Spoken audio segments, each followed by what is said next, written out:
غرباء غرباء غرباء غرباء.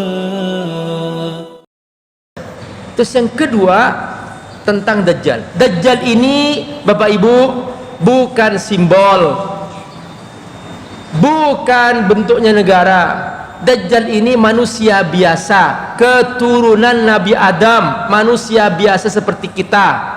Hanya oleh Allah diberi kelebihan. Kelebihannya pertama, suratul intiqal. Dia bisa pindah ke tempat lain dengan cepat tanpa mengendari apapun. Secepat angin dia pindah ke tempat-tempat, dan sampai Nabi bersabda, ma min buqatin fil ard illa wadassa alaihi dajjal. Tidak ada jengkal tanah di bumi kecuali Dajjal akan mendatanginya. Illa Makkah wa Madinah, kecuali Makkah dan Madinah. Fa innal malaikah tuharibuhu, karena malaikat penjaga Mekah Madinah memeranginya, maka dia tidak berhasil masuk kota Mekah dan kota Madinah. Jadi dia itu yang kelebihan pertama. Yang kedua, lahul jannah wan nar.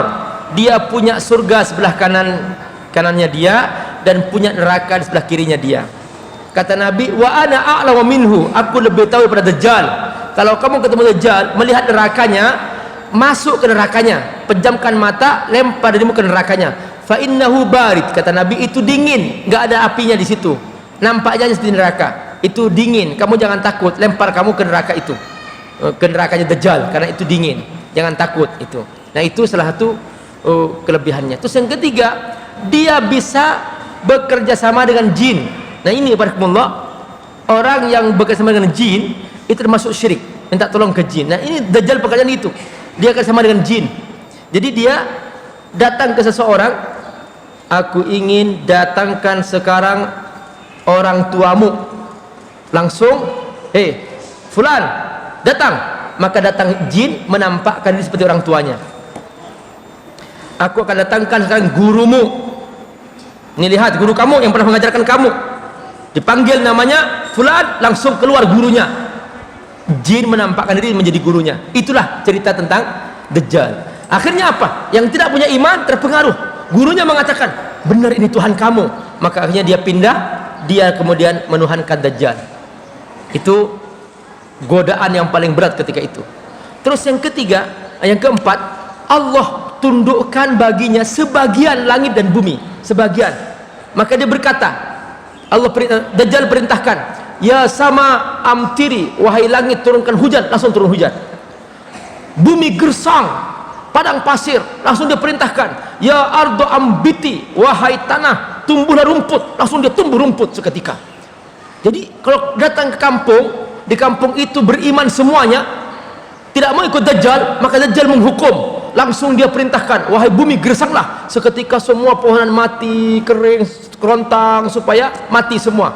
Kalau datang ke kampung, gersang, mereka beriman pada Dajjal, langsung dia perintahkan hujan turun, langsung perintahkan bumi tumbuh rumput dan subur seketika.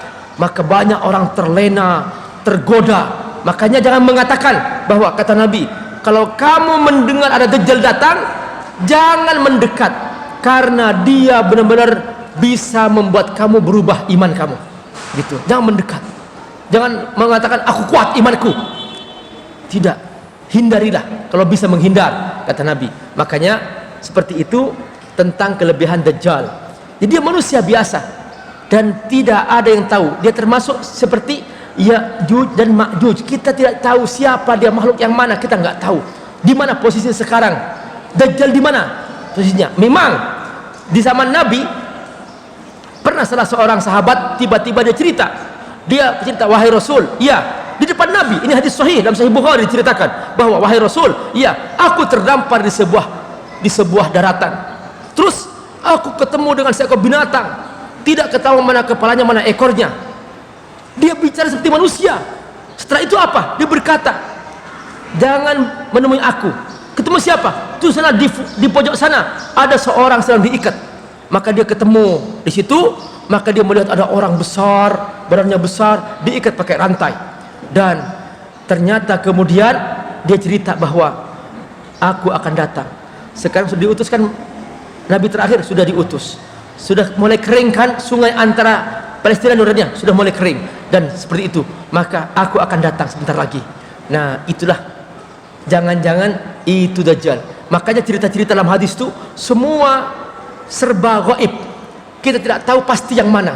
Yang jelas dia keturunan Nabi Adam, dia manusia biasa, hanya oleh Allah dikasih kelebihan-kelebihan. Dan Dajjal adalah merupakan tanda kiamat besar pertama. Jadi sekarang ini belum muncul Dajjal, masih belum.